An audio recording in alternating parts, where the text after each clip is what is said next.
We hear daily now about Israel's war in Gaza, and Americans also can easily keep track of what's going on with Russia's invasion of Ukraine. And we've certainly been keeping you updated on those conflicts. But tonight, we also want to shine a spotlight on a forgotten crisis, one of many that slip under the radar.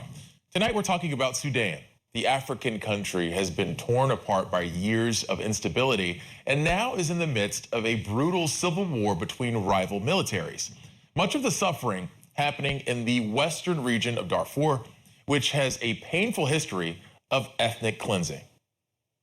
Big sound of shot and gun, and they have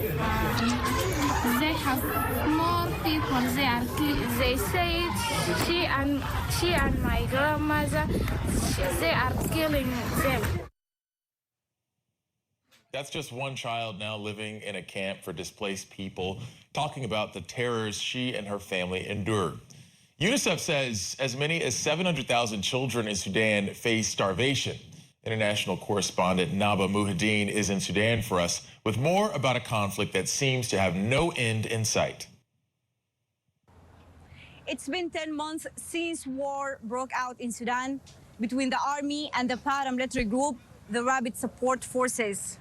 More than 12,000 people have been killed in the fighting, which has triggered the world's largest displacement of people. About 10.7 million people are now displaced in Sudan by this and previous conflicts. Some 9 million people have moved inside the country, and more than 1 million fled to neighboring countries, including Chad, Egypt, South Sudan, and Ethiopia. The war and a deteriorated economy have contributed to a hunger crisis, where 25 million people now are in need of food aid, according to the World Food Programme. Health services, the education system, telecommunications, and banking have been hit hard, and the fierce clashes that now covers 60% of the territory of Sudan have damaged the country's infrastructure. Many countries, including the United States and Saudi Arabia, have tried to bring Sudan's warring generals to the negotiation table.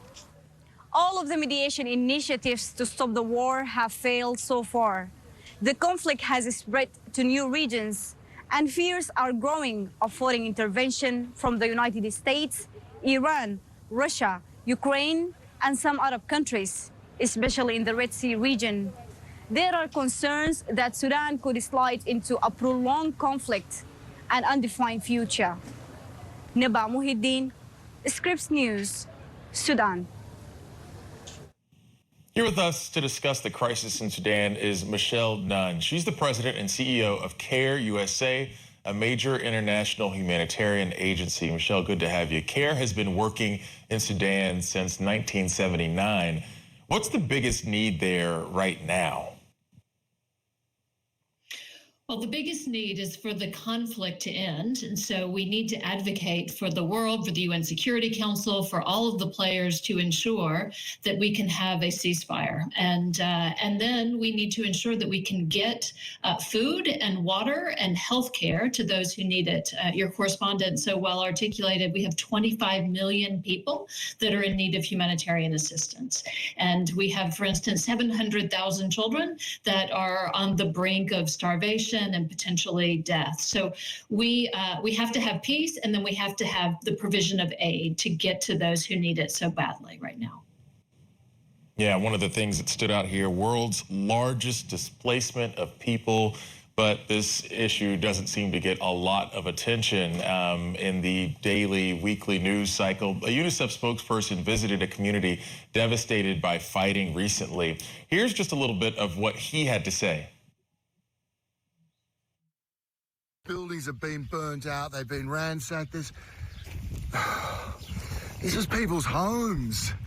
They've either been killed or they've had to flee. It's got to stop. It's just maddening. It's saddening. Michelle, what is your reaction when you hear accounts like that? Yeah, I mean, it's horrific. And I mean, you can see from what James said and from the visceral evidence that he's seen of the devastation.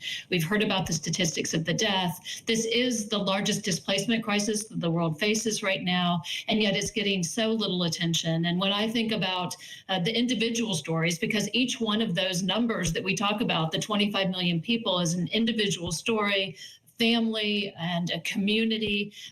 But, you know, I think we also need to recognize that we can do something about this. I was just hearing the story of one of our colleagues told me about a woman named Fatima. She's a mother of 5. She's in her 30s.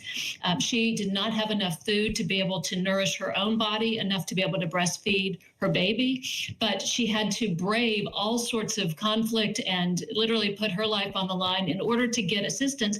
But we were able to get her assistance when she was able to reach the medical clinic. And her daughter now is eating 3 meals a day and is on the road to recovery and to being able to even gain weight. So I think it's important when we look at these incredible pictures, the numbers of despair, that we also realize that we can take action and that we can make a difference and that we can save lives. Michelle, aside from the conflict itself, what are the biggest challenges to getting food and supplies and other relief to the people of Sudan to, you know, curb the starvation crisis that's happening there?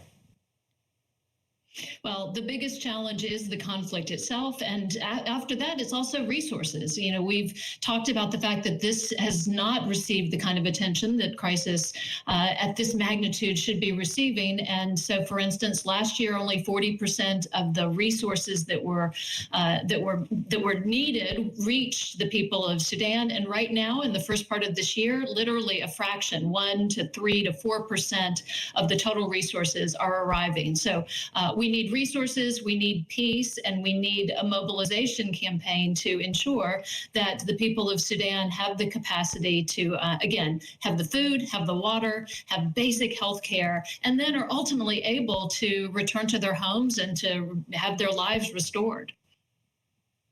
Michelle, before we let you go, if more waves of refugees wind up heading beyond Sudan's neighboring countries and try to go to Europe, is there help waiting for them there? And do they face more hardships with the last 30 seconds we have left? Yeah, I mean, we are seeing that countries like Chad or South Sudan, the neighboring countries, are absorbing these refugees. These are already countries that have been living and oftentimes are in need of humanitarian assistance themselves. And so we do not have right now a global system to accommodate the refugee flow that is coming from Sudan. So we need to ensure that we activate and mobilize the global community for peace, and that we're able to reach and support people to continue to build their lives in Sudan, and then to also have the capacity to flee when necessary and to support those refugees as is needed, both in the surrounding countries and in their migration path. Yeah. Michelle Nunn with CARE USA, many thanks for your time.